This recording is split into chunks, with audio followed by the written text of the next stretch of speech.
Jatru. Episode 2. Oddities and Signs. First thing, light the stove again. This time it went faster. He was already getting the hang of it. While the water in the cast iron pot boiled, he finally examined the house properly in the daylight. Sunbeams falling at an angle picked out details from the gloom. The walls of thick, dark logs were covered in a web of cracks. Thick, dust-gray cobwebs hung in the corners, and dried bunches of herbs dangled from the ceiling beams. He noticed a strange symbol carved into the doorframe, an intertwining of branches with an eye in the center. I wonder what that means. On the wall next to the stove hung an icon of a saint, blackened by soot and time. After breakfast, he went out onto the porch to get a better look at the village in the daylight. But first, he decided to inspect his own property. The backyard was larger than he'd expected. It ran right into the wall of the taiga. The snow here was pristine, deep, and only one packed-down path led from the porch to 2 outbuildings. Closer to the forest stood a banya. It was low and blackened by time. The window was tiny, covered with a murky film. The door was warped from dampness. Kostya went closer and peered inside. It smelled of damp wood, ash, and bath whisks. I'll have to fix it up. The banya is sacred. Especially here, he thought with enthusiasm. Next to it, under a low lean-to, was a shed. It was more solid. The door, though ancient, was strong. Inside, it was dim and smelled of dust and old wood. A shaft of light revealed forgotten tools, a hide scraper, a dull saw, several rusty traps. In the corner lay a rough homemade rake and old rotten harness. A legacy of a past life. A real one, Kostya thought with a slight shudder. It was here that he found that heavy, blunt axe. The main task of the day was to gather and stockpile firewood. He chose a spot between the banya and the shed to work. The work began. The monotonous thud of the axe violated the ringing silence. Here it is, the real fitness app. Taiga CrossFit. No subscription, with a guaranteed result, either warmth or death, he quipped to himself, struggling to split another stubborn log.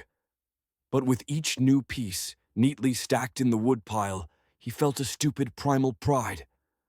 After several hours of work, having settled in a bit, he ventured out to meet the residents.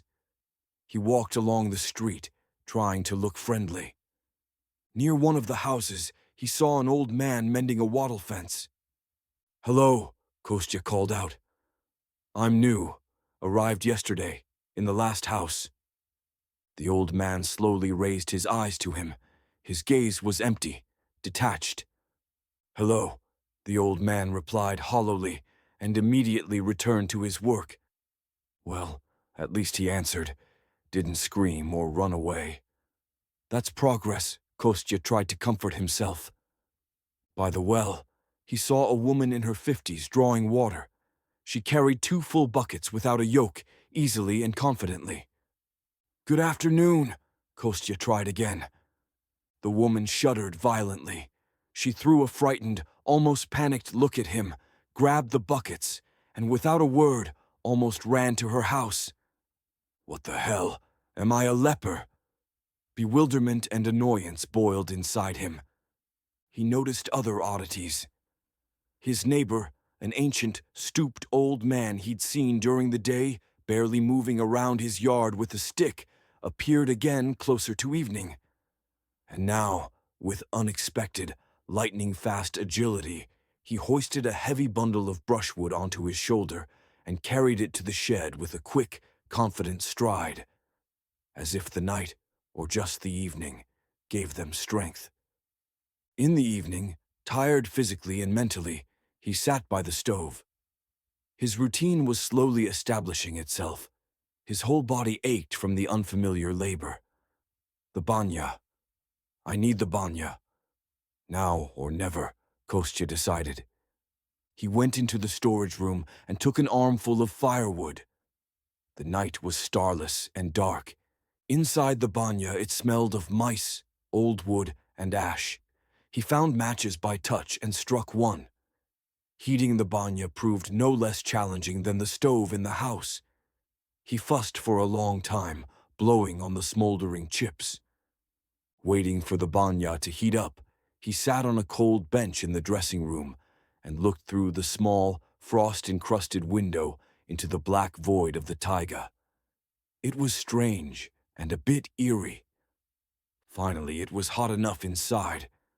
He went in, splashed water on the hot stones. Hissing steam with a thick, coniferous scent hit his face. He took a deep breath and climbed onto the top shelf. The hot steam enveloped him, penetrating every pore, washing the fatigue and tension from his muscles. He just lay there with his eyes closed, listening to his own heartbeat. He came out of the banya onto the porch, all red and steamed, and delightfully plunged his hands into a prepared bucket of snow. His body hummed from the heat and the subsequent sharp cold. He looked at the black silhouette of his izba and felt a strange calm, an almost homely feeling. Returning to the house along the cold path, clean and renewed, he felt he had taken a step closer to this place. The banya, like an ancient ritual, had accepted him. Falling asleep that evening, he didn't feel the loneliness so acutely. The house creaked around him, but now those sounds seemed not hostile, but simply familiar. The second day ended not with anxiety, but with a tired, pure satisfaction. Tomorrow would be a new day, new work, and the supply truck. He was ready for a new day in Omut. Day 3. The roar of the Bukanka's engine cut through Omut's morning silence. Kostya, who had already begun to get used to the oppressive quiet, rushed outside. The same UAZ was slowly crawling down the road, pushing through the beginning ground blizzard. The driver, the same grim man, got out, lit a cigarette, not looking around. And then, as if from underground, they appeared. The residents. Silently, with bags and baskets, they formed a queue. No talk, no laughter. Just the squeak of snow under felt boots and rare monosyllabic requests like flour, salt, and matches. As Kostya walked to the truck, his gaze caught on details. On some of the houses, he noticed strange symbols, not just carved window frames, but specific symbols burned or carved into door frames or shutters.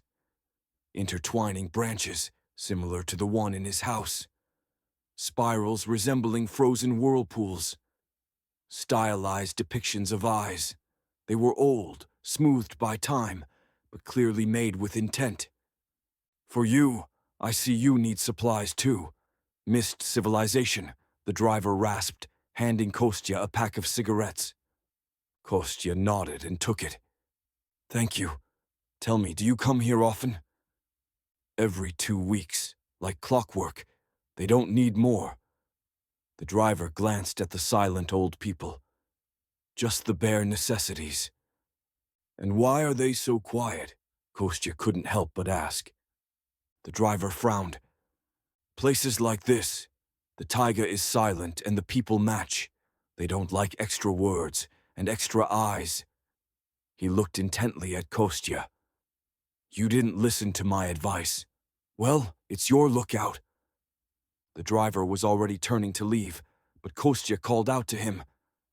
Listen, next time, could you bring something from the city for me? I left some things at the station, in the left luggage. Clothes, books. The driver was silent for a moment, looking him over appraisingly. All right, write a list and the locker number. No money needed. Just make sure there's nothing extra. Kostya hastily scribbled a list and shoved the paper at the driver. Thank you so much. Told you, no need for extra eyes here, the driver grumbled grimly. And now you want your things brought in. Settling in then. He shook his head with an unreadable expression, a mix of pity and reproach. Your stuff will be here in 2 weeks. If, of course, you haven't changed your mind by then. Returning to his house, Kostya saw his neighbor, the ancient old man. He was clearing snow from his porch. Seeing Kostya with a bag, he stopped for a moment. Their eyes met. And then the old man, looking around, shook his head almost imperceptibly. Not quite in reproach, not quite in pity. Then he went back to work. That evening, unpacking the groceries, he found a parcel at the bottom of the bag that he hadn't ordered. It contained a large piece of old, yellowed sallow and several dried fish. No note, nothing. Who was it from? The driver? Or him? Day 4. Kostya woke to a ringing silence. He went to the window and gasped. The great snow had begun in earnest. Visibility was zero. A white haze had swallowed the taiga, the neighboring houses, the sky. The world had shrunk to the size of his izba. There it is. The roads will definitely be blocked. Now I'm here for the long haul, he thought with a strange calm. Days 5 through 10 blurred into one long, monotonous tapestry. The great snow would sometimes abate, turning into a fine ground blizzard, then rage with renewed force. Kostya fell into a routine: stove, firewood, meager food. The crushing loneliness of the first days gradually gave way to a strange tranquility. He continued to observe his neighbors. Their life seemed just as measured and silent. They only came out when necessary, and always with that same inexplicable strength and agility. Day 11. The supply of firewood in the storage room was running low. Picking at the ice in the corner with his knife, Kostya found a board under the last log, blackened and almost blending with the earth. He cleared it of ice. It was square and clearly served as a hatch. His heart beat faster. He pried the board up with his knife. It gave way with a creak, revealing a narrow opening to a cellar, from which wafted a smell of dampness, dust, and centuries-old must.